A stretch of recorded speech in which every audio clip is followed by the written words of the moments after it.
Camper in the right place at the right time. Joe Rose, touchdown Miami!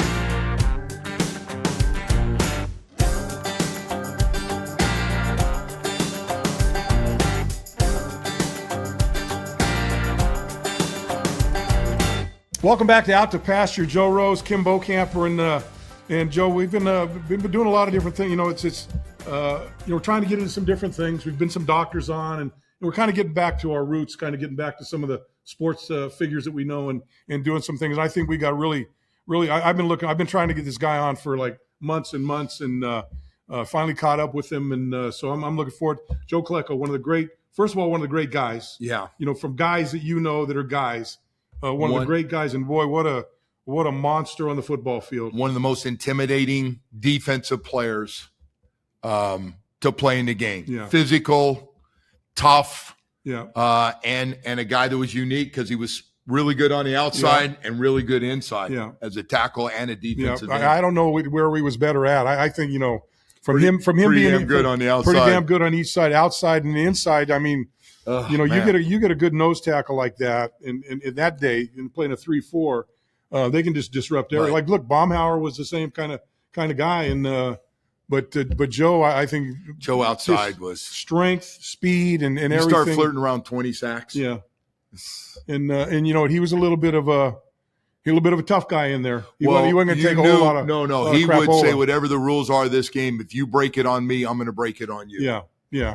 So been looking forward to having stuff. him on. So let's not waste any time. Let's bring on big number 73 from the New York Jets and Temple University. All right, welcome in the great Joe Klecko. You know, I've been wanting to have this guy on for ever and ever and ever. One of my You've been part of our life, man. One of my favorite players. And Joe, you know, thanks for joining us here on Out to Pasture.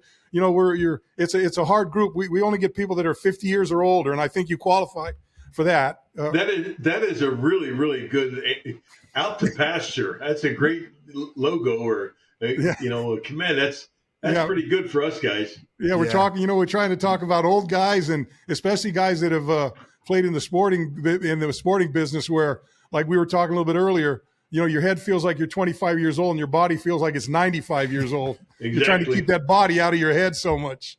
Yeah, I matter of fact, recently, like April last year, I had a tough one. I had a scope on my right knee, nothing spectacular.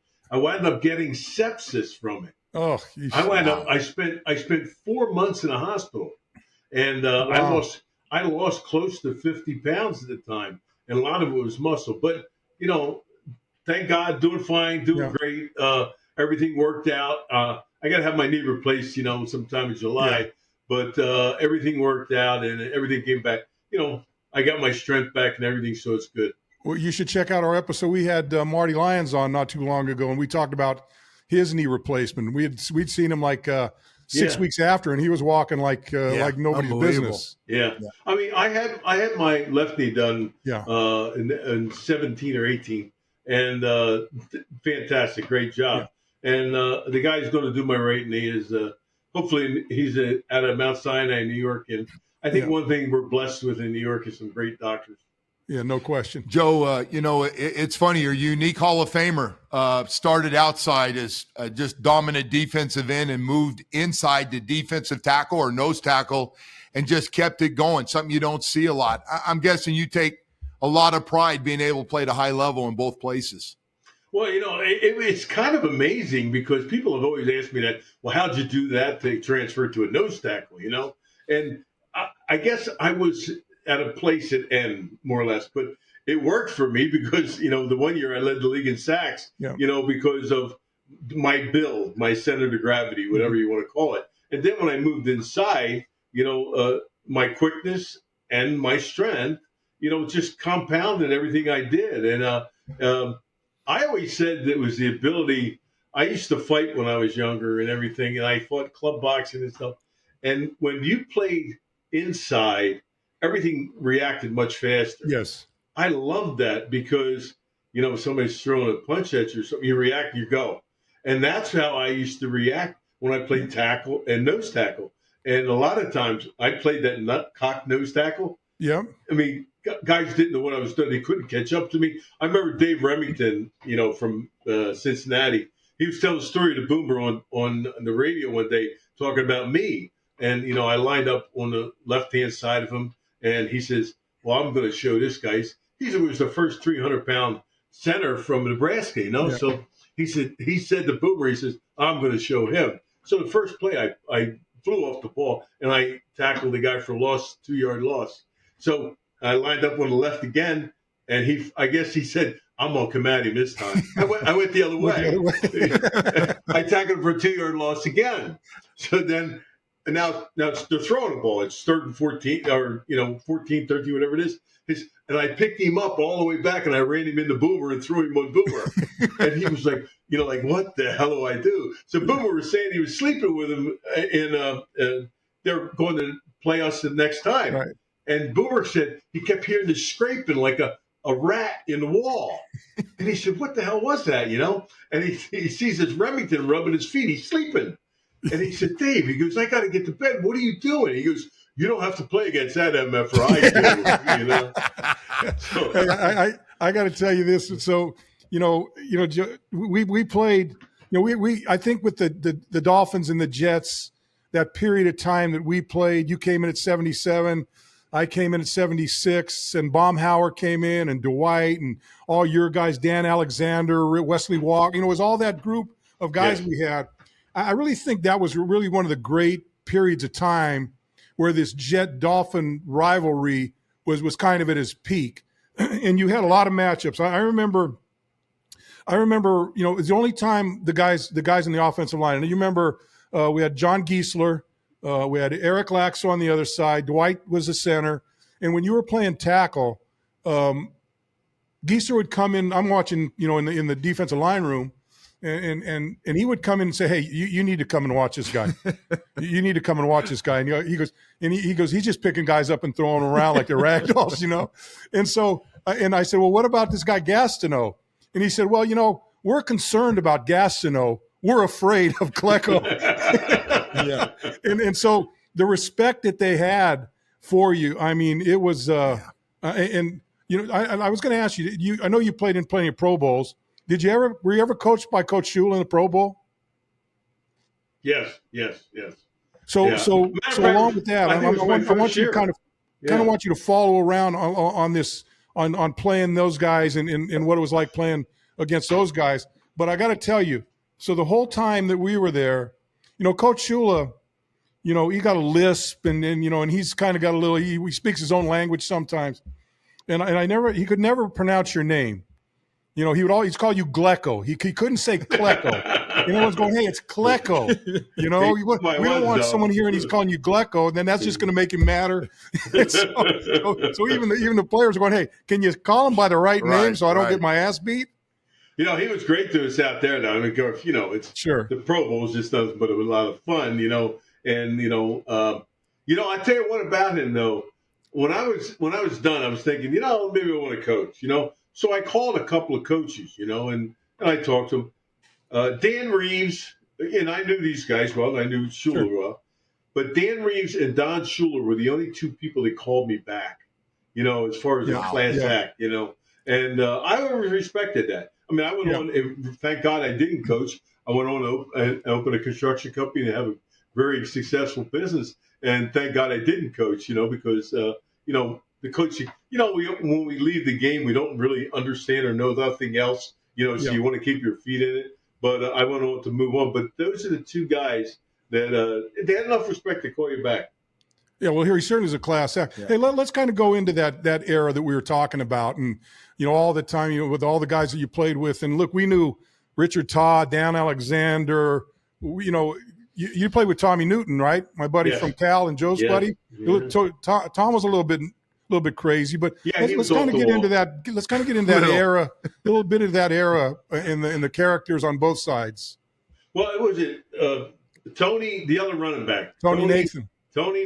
I remember because him coming out of Alabama with Richard.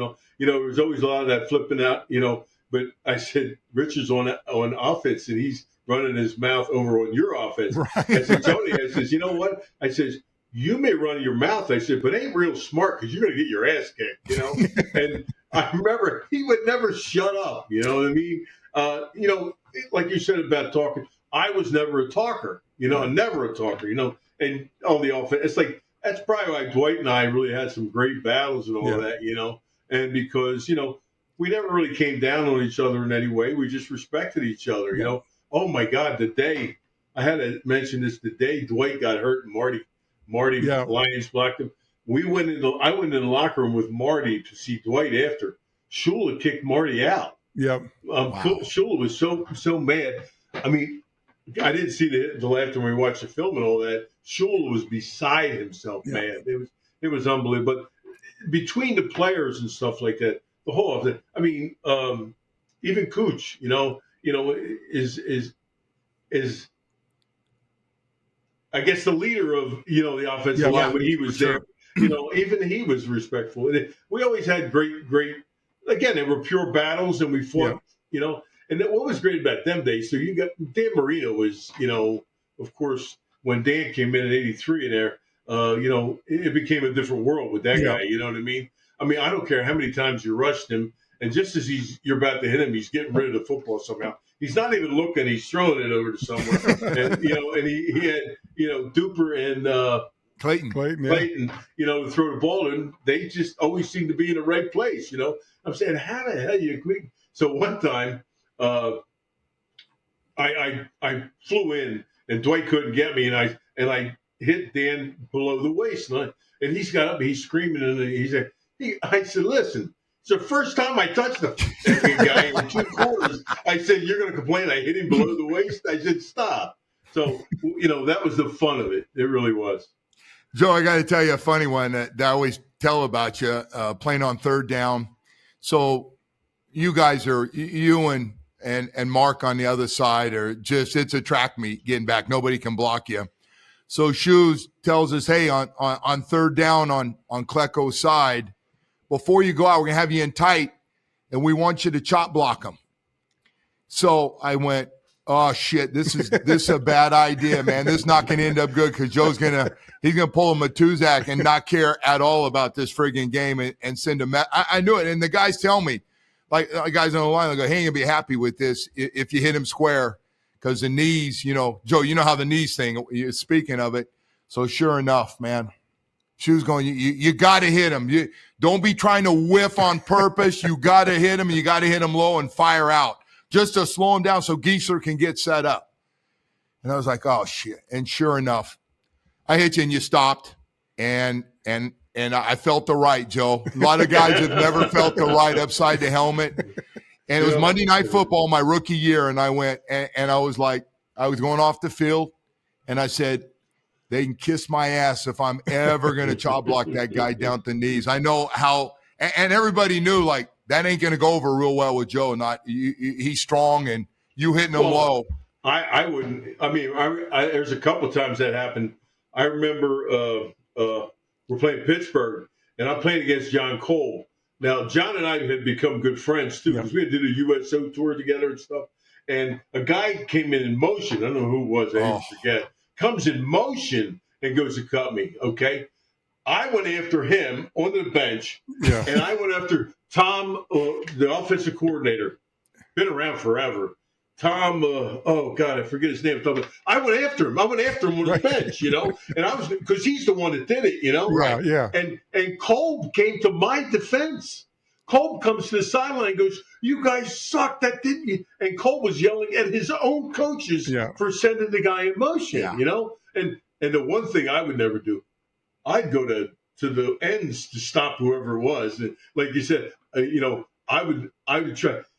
Matter of fact, I'm playing against Anthony Munoz. Yeah. And I broke my knee in 82, so I'm playing against him in 83. And I'm just coming back off knee surgery, okay? I'm doing fine, everything like that. Yeah. The tight end cuts me. Oh. Yeah. Well, he cuts me. He cut me across the front. It was all right. So, but it's a legal chop. It's not allowed. I chased him down the field. I did. And he ran out for a pass. And the minute he turned around, I tried to get him right here, because I always used to lift the guy's face mask up, and it's not hard. Bang, you got a problem. I had one kid in camp, I broke his jaw.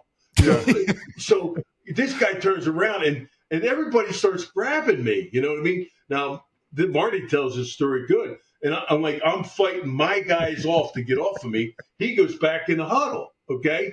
And I said to Marty after, I said, Marty, either you fight with me or leave me the F alone because I don't want to. So I went in their huddle with Lapham and Munoz. And I said to him, that mother cuts me one more time, I'm going to kick your ass. So anyway, we're running down the field. Man. Anthony comes running by me, going back to the huddle. He goes, Kleck, don't worry about it. No more. It ain't going to happen. So, I had that respect with offensive linemen, But, like you said, they wanted ways to stop you, and that was one of the ways they would try to stop you. Yeah, I remember playing against Buffalo, Kenny Jones. You remember the tackle Kenny Jones? And so I'm blocked up with Kenny Jones, and Joe Cribbs kind of like he's running a little circle out or something, and he came back and drilled me right in the thigh. Turned my thigh pad inside out, and I had to have the blood sucked out of my thigh and missed a couple games, but that was the game that day and those days. And you know what? You look at the game today, Joe, and it's a lot safer. But I don't think I would have enjoyed playing the game now as much as I did then, because as a defender, you could defend yourself. Now you breathe on a guy, and they're throwing a flag. But back then you could do that. I remember when we played you in the AFC Championship game. I did that with Chris Ward, because remember he had gotten the fight with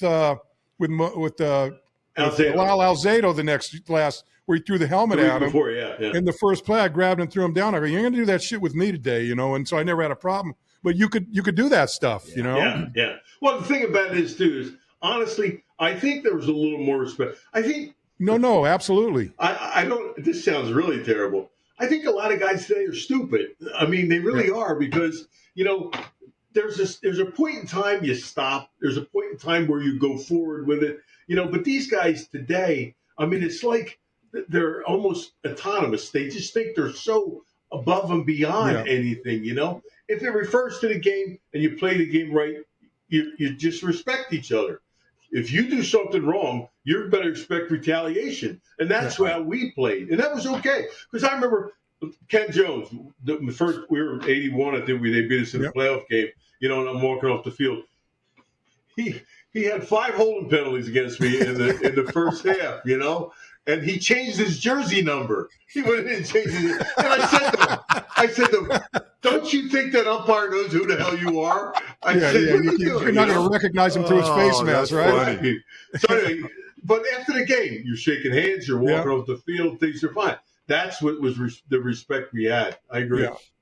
Hey, Joe, we recently, at the end of the year, matter of fact, before we were leaving to go to the football game towards the end of the year with the Dolphins, and was watching in this 30-30, the documentary had come out on your front four. And you guys all kind of getting back together, different personalities, and kind of learned a lot about all 4 of you guys, really. I thought the way you handled it was great, especially at the end. Well, I was worried about it a little bit because, Mark's quite volatile, and, what do you want to poke the bear for and open old wounds and stuff like that?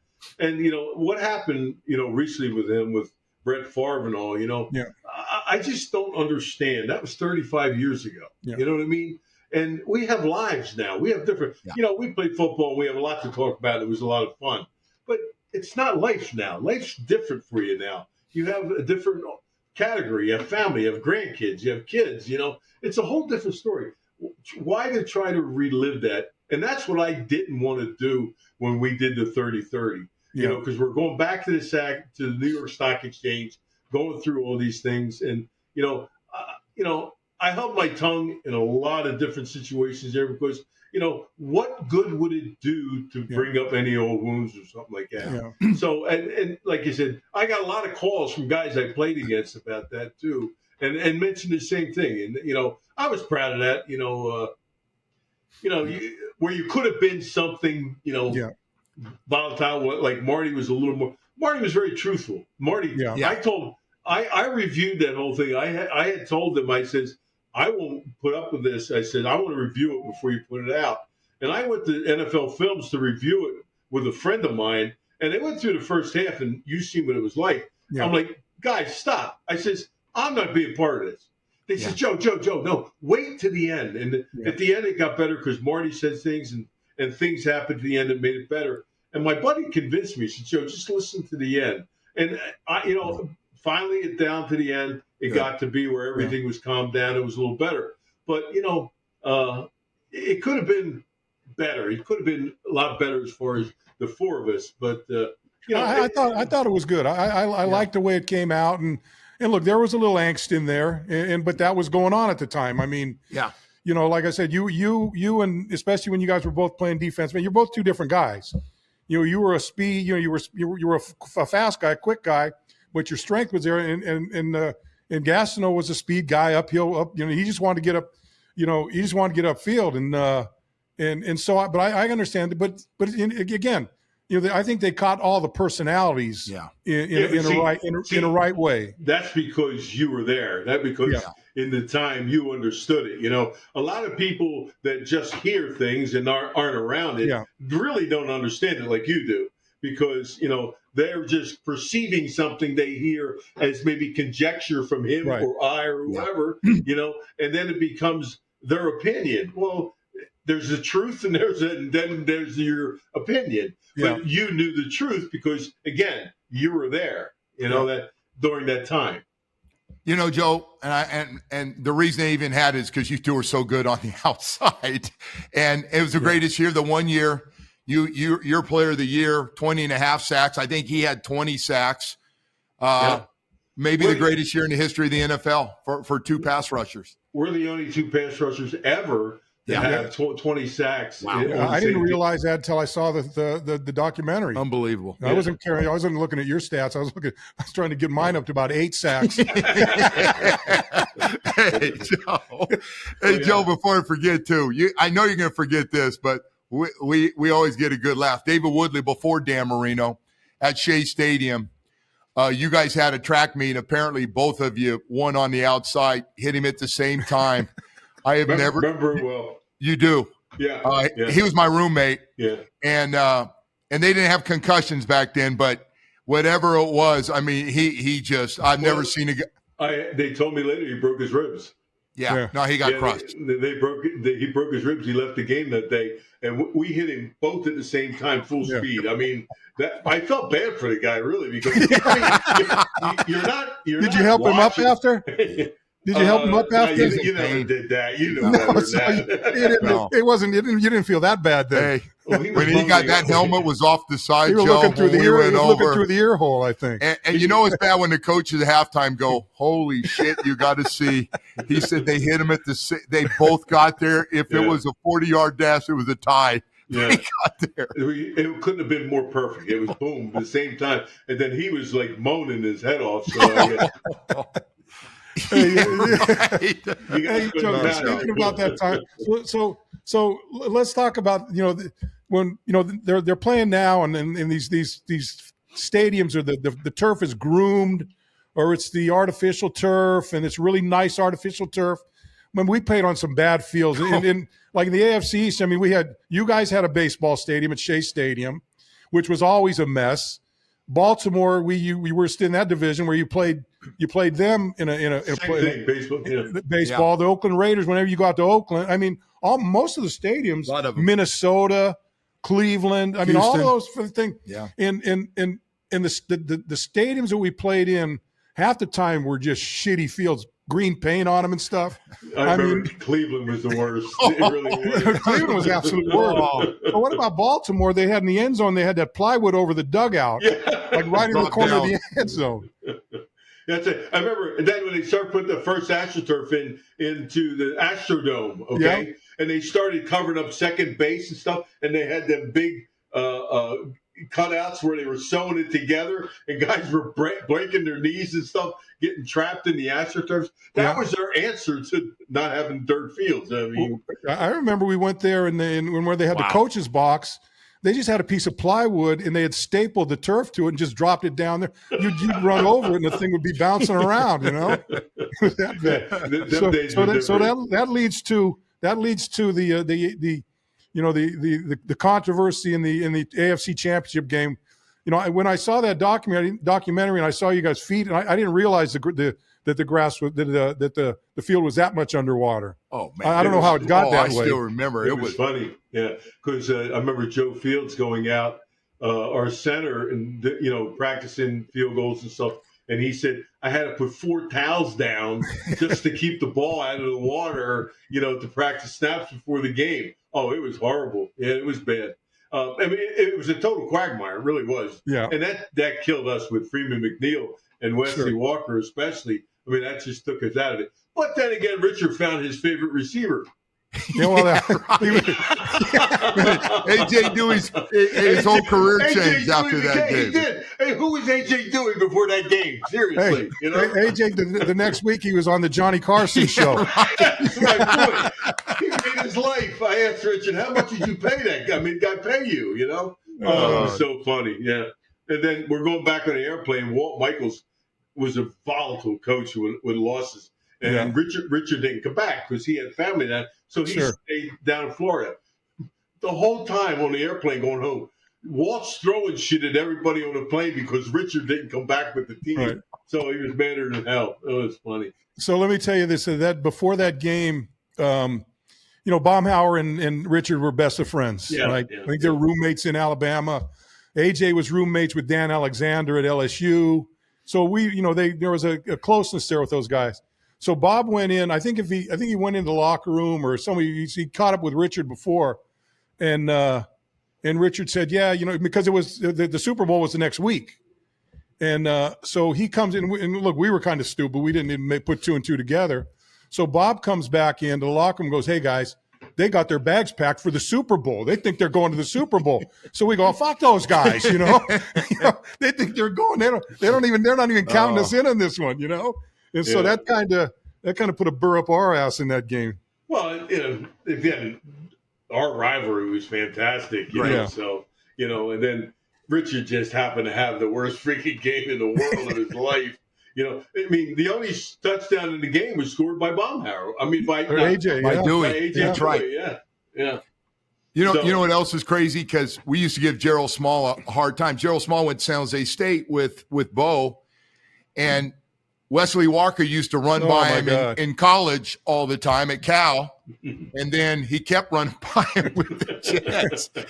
What was it like playing with Wesley? Was a teammate of mine at Cal. What was that like playing with Wesley? Really, Wesley was like calmest, nicest guy you ever want to meet. Really is. But, he made people look so bad with his speed. He had that real extra gear. I mean, it was beyond. I mean, you could throw the ball under him and he can get it, no matter where it really was. He made. I remember when him and Dan had that big shootout at Chase Stadium for 1,000 yards almost. Wesley had 4 touchdowns, and they were all like 70-yard touchdowns. You know what I mean? Excuse me, sorry. Is that the Temple Fight song? There it is, the Temple Fight song right there. No, but anyway. So Wesley. George Young, at that time, George Young was in our scouting department. So George used to be the guy that would come in and give us a scouting report. And I remember the first scouting report he gave me was we were playing Buffalo on a Monday Night Football. It was my first time playing on a Monday Night Football. And he did a scouting report for Buffalo. And they got this running back at number 32, and he's a waist bender, and he made him sound like he was some jerk off from just off the street. It was O.J. Simpson,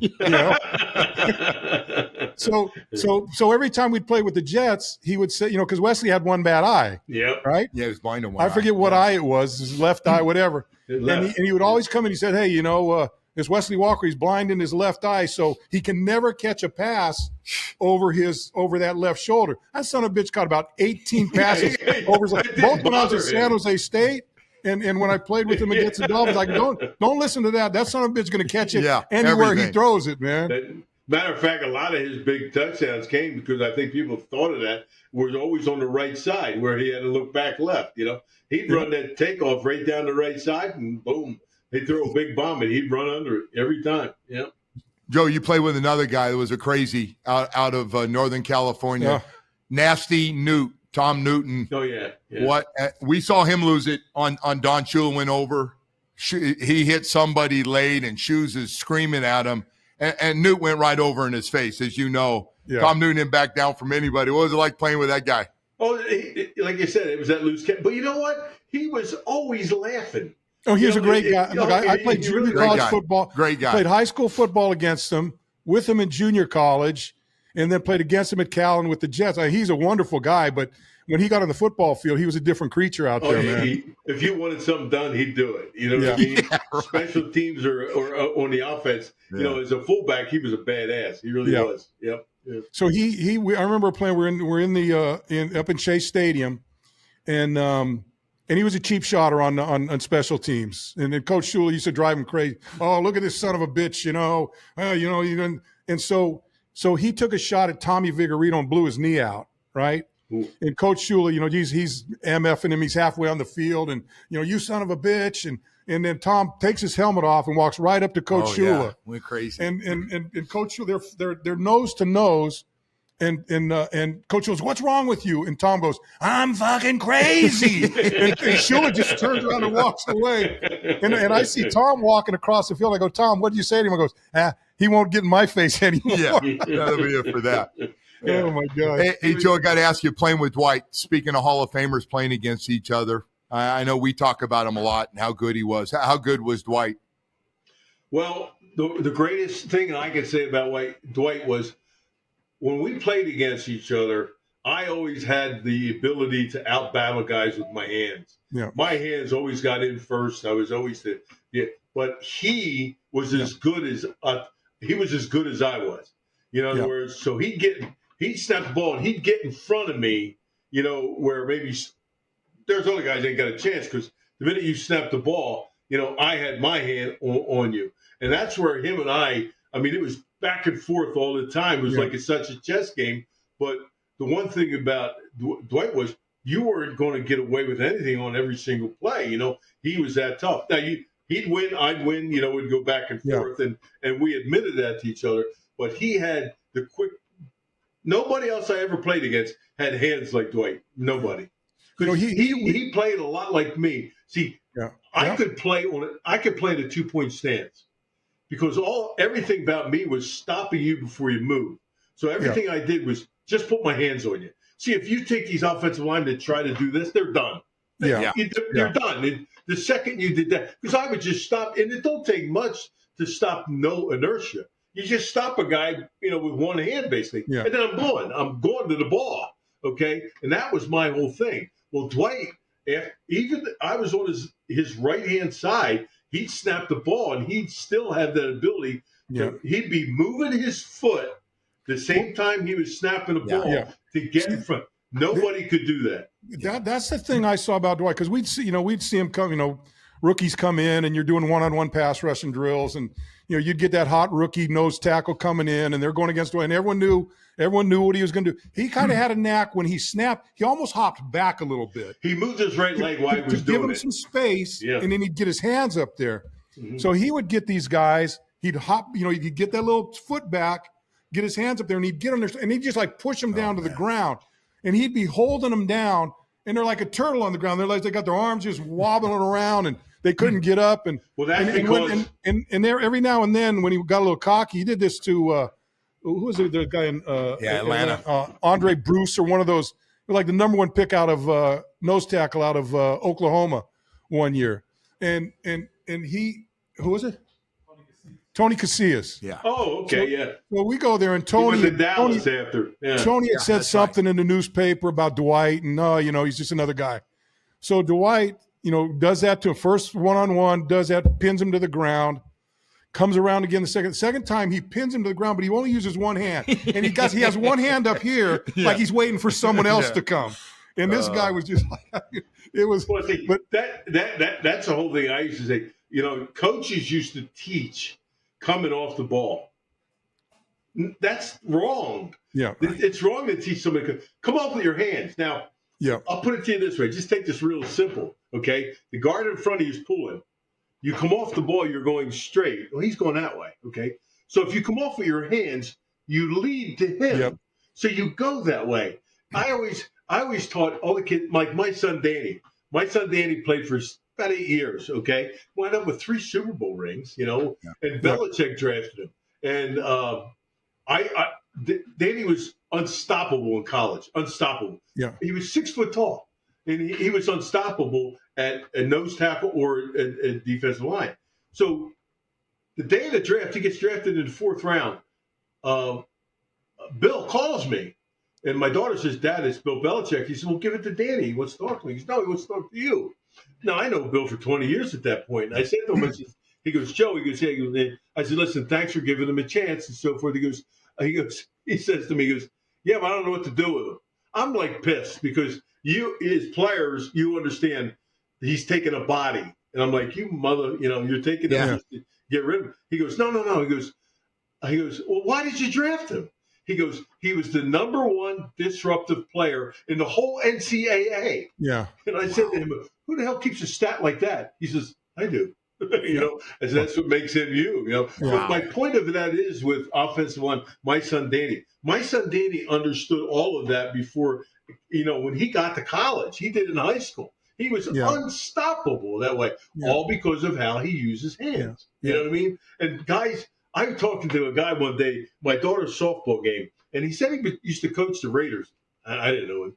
Yeah. And he says to me, he goes, I said, "How do you teach them guys?" And he goes, "Well, did you ever teach music?" "Yeah, never teach that. You got to come off the ball with your head." I said, "Okay, all right, I got to go." I said, "This guy has no fucking clue what he's talking about." Maybe that's why he's not coaching no more, Yeah. Well, that was that was the game back then. I mean, I remember that's all we did was you had to get your hands, and back then when you had the loose jersey, so you get that jersey, and that's a good leverage for you. But it was always a hands game. Yep. It was always a hands game, but then now it's become that trying to slap guys' arms down and. Well, it's still a hands game in a way. What I'm saying is. Yes, but in a different way. What's his name just retired from the Rams? Aaron Donald. Oh, Aaron Donald, yeah. Well, Aaron Donald's first step is just unbelievable. He gets beside a guy, you can't get to him and stuff. And that has everything to do after that. I think Randy White and I used to talk about it all the time because Randy was a martial arts guy and I used to fight. And Randy and I, when we retired, we did a lot of Miller Lite commercials together, and we used to talk about it all the time, how he did it and I did it, when that time when we arose. I got it from fighting, and he got it from the martial arts side. Joe, how would you do with today's rules, especially now you sack a guy and you fall on top of him, it's a penalty. I can't even imagine your reaction. You'd have been broke. You'd have been broke the way they find you now. They'd have thrown me out of the league for sure. Listen, as defensive players, we know what we think and all. But, the game itself, everybody wants to see the scoring. Everybody wants to see the throwing the football. So protecting the quarterbacks, of course, especially seriously, like Tom Brady. Tom Brady was good for the game. Tom Brady was an excellent quarterback. Hey, just so happens he happened to play on the team that won all the Super Bowls, and he was good at it, I mean, the two he lost against the Giants, can you imagine the guy would have won 9 Super Bowls? That would have been unbelievable. 7 is unbelievable. But, you see protecting a guy like him, I understand it. He's good for the game, and protecting him is good for the game. Yeah. So defensive linemen are a dime a dozen. Hey, so Joe, in this show, we usually try to talk about, health, as we're getting older, over 50, and I'm 70. You're what, 72? 70, I'm 71. 71, and Joe's 67. So at your age now, what kind of complicates you from a health standpoint and things that you'd like to do and that maybe you can't do, or how do you try to stay ahead of that old man? Well, to me, I had 5 spinal surgeries, Wow. And I got a tough spine. But when I got sick this past night, I lost a lot of muscle, and it was hard to get it back because it's 70. You don't. When you attack the weight room and when you're a kid, you get strong. When you attack the weight room when you're 70, you just don't. It comes very slowly, But I think it just, I don't sit in the chair much. I mean, I'm going. I work. I'm still working. I'll work. I'll probably work until the day I die. I like it. Besides, I'd probably get divorced. My wife would hate me if I was home. So, we get along more when I'm out. So, it's a good thing that, but I just think, first of all, I've always been a great eater, as far as health. I talk to longevity doctors all the time about it. I don't want to I don't want to live longer. I just want to make sure I'm not a burden to my family. Yes. You know what I mean? And listen, I've had my left knee replaced. It's going to have my right knee replaced. My right shoulder's been replaced. I got to have my left one done at some time or another. And I've had, like I said, 5 spinals, So, I've been through the gambit with it, and I don't want this to sound like, but we wake up with pains that no other people do. Yeah. You know what I mean? And we just deal with it. It's our life. You learn to live with it. Exactly. But I think, I think the greatest thing about your health is, being able to, first of all, eat correct. One of the great things I found out when I got real sick from all the antibiotics I was taking off, your gut. Your gut becomes that's the key to your good health. It really is. And I've learned to take care of the probiotics and things like that. And, I think that's a real big deal for us as older guys. Because, I'll tell you, I'm seeing, we just seen Hasselbeck just died, Yeah, right. So many guys in our era, we lost Jim Sweeney, one of my good friends, years ago, Marvin Powell. We've lost a lot of guys that are in our category. And, listen, a couple of my good friends, one's my cardiologist, okay, and I stay on top of everything with him. But I think if we just do the right things as far as eating, first of all, I can't tell you the last time I touched a piece of sugar. I really can't. Because it's so bad for you. It's just bad for you, what I mean? And then just staying on top of things that keep you healthy. And, there's experts out there. And we have a lot of guys, I was talking to Brad Leggett recently. He runs the NFL Business Associate and stuff like that. And he's involved with a lot of doctors with not probiotics, but my wife would know what it is. Peptides. Okay. Yeah. And these peptides nowadays are good for us for inflammation and stuff like that. All these things help us, Yeah. And the information is there for us. Like we have them seminars, you can go and have a total health evaluation. I haven't had it done yet. I've had it done kind of my own way, but I'm going to have it done at one point in time. I know that they're going to have it at the Hall of Fame, but I'm going to be having surgery. I won't be able to make it. So, but I've done it a couple times, and it's good. It goes from, they talk about mental health. It goes through the body, and it talks about even drug situations, alcohol stuff, and then they send you a booklet and gives you all the stuff that it's really. I think it goes through Tulane University, and for any of the NFL guys out there that may be listening, it's a great program to go through. Bart Oates was the president of our Players Association there, or the retired Players Association for a while. Yeah. And Bart and I, he played center for the Giants and San Francisco, and he's on top of it. He's my go-to guy in a way. And he told me about it. He's been through it twice also. And he said, it's just, Joe, you got to do it. He said, it's very informative about your body. Yeah, no doubt. Joe, this has been great, man. Can't thank you enough. Yeah, appreciate your time, man. Awesome. So thank you. Hey, I appreciate it. And I'm great to see those old guys still standing up for it. Hey, wish you the best of health and best of everything. And again, congratulations on your Hall of Fame. I was, as soon as I saw your name pop up, I had a big smile on my face because the respect I have for you is as much as anybody that I've been around and played against, man. Yeah. Yeah. And again, congratulations. I appreciate Joe. it. Yep. All right. Take care. Happy Easter, guys. Thank you. You too. All right. Joe was good, man. Everything. Joe was good. Huh? Right across the board. Yeah, Great I'm very happy. I'm happy we got him on. And, we have so many tangents with him in that Jet team. Well, that was a rivalry because both teams seemed to be good at the same time. We played them 3 times one year to go to a Super Bowl. Yeah. And they were good. They had great players on both sides of the football. So we're kind of trying to do a little more on the podcast, and we're going to start doing. We tried to do a little thing last week about my testicles, and that got my wife nixed that. I knew that had no shot, but it was a great laugh. Thank you. It was a good laugh, but I mean, she said, I go, come on, it's all right. No, it wouldn't have worked in my home either. Maybe I should have used a different terminology. So I don't think it would have worked. So we won't be hearing anything about my gonads as we move forward. No, right. and first time. Having sex with your girlfriend, just not that's not good stuff. Yeah, well, that we may not. Even if you did, we may not even be able to do this right now after you just said that. But I think I'm not going to tell her about this one. I'll let this one fly. Hey, we want to thank you guys for staying with us and joining us. Hey, if you can like us, you can subscribe to us. YouTube, you can catch us on YouTube.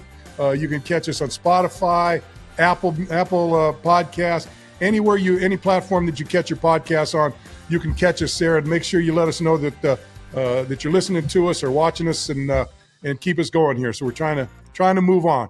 We'll catch you next week.